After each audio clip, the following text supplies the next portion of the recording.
भारत में कोरोना ने टेके घुटने। 154 दिन के निचले स्तर पर नए केस। देश को कोरोना संक्रमण से बड़ी राहत मिली है। मंगलवार को बीते 24 घंटों में कोरोना के 25,166 नए केस दर्ज किए गए हैं, जो बीते 154 दिनों का सबसे कम आंकड़ा है। इसके चलते कुल मामलों के मुकाबले एक्टिव केसेस का प्रतिशत तेजी से घटते हुए 1.15% ही रह गया है, जो मार्च 2020 के बाद अब तक सबसे कम है। इसके अलावा एक्टिव केसेस की संख्या भी अब 3,70,000 ही रह गई है, जो बीते 146 दिनों में सबसे कम आंकड़ा है। रिकवरी रेट की बात करें तो वो भी लगातार सुधरता जा रहा है। फिलहाल देश में कोरोना का रिकवरी रेट 97.51% है, जो मार्च 2020 के बाद सबसे ज्यादा है। एक तरफ नए मामलों की संख्या 25,000 के करीब होने और दूसरी तरफ 36,000 लोगों के रिकवर होने के चलते एक ही दिन में एक्टिव केसेस में करीब 10,000 की कमी देखने को मिली है। इसके अलावा वैक्सीनेशन की रफ्तार भी अब एक बार फिर से तेज हो गई है।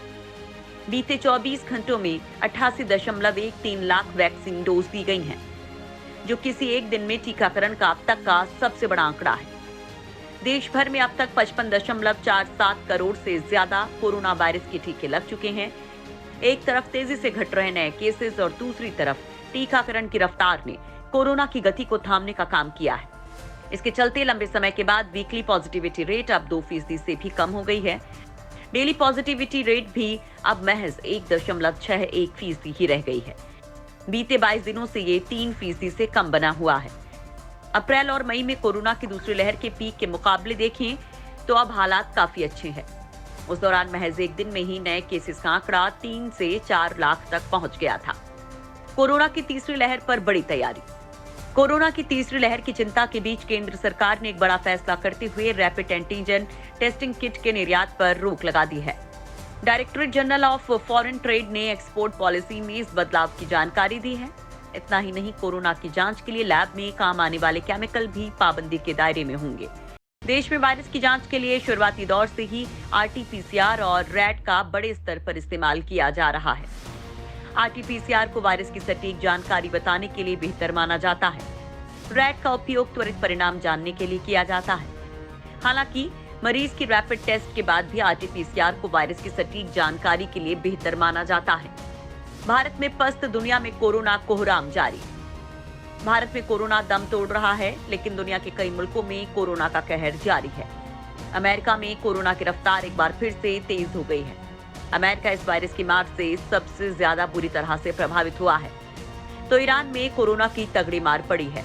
ईरान में लगातार दूसरे दिन कोरोना से बड़ी संख्या में लोगों की मौतें दर्ज की गई हैं। ईरान में बीते 24 घंटों में 655 लोगों की महामारी से मौत हो गई है। इसी अवधि के दौरान 41,194 नए मामले सामने आए। मामलों में बढ़ोतरी के पीछे कोरोना के डेल्टा वेरिएंट को माना जा रहा है। रूस में कोरोना के नए मामलों में कमी जरूर देखी गई, लेकिन संक्रमण से मौतें थम नहीं रही हैं। समाचार एजेंसी रॉयटर के मुताबिक रूस में बीते 24 घंटे में कोरोना संक्रमण से 806 लोगों की मौत हो गई, जबकि 20,765 नए मामले सामने आए। वहीं जापान सरकार ने कोरोना के बढ़ते मामलों पर अंकुश लगाने के लिए आपात स्थिति को 12 सितंबर तक के लिए बढ़ा दिया है।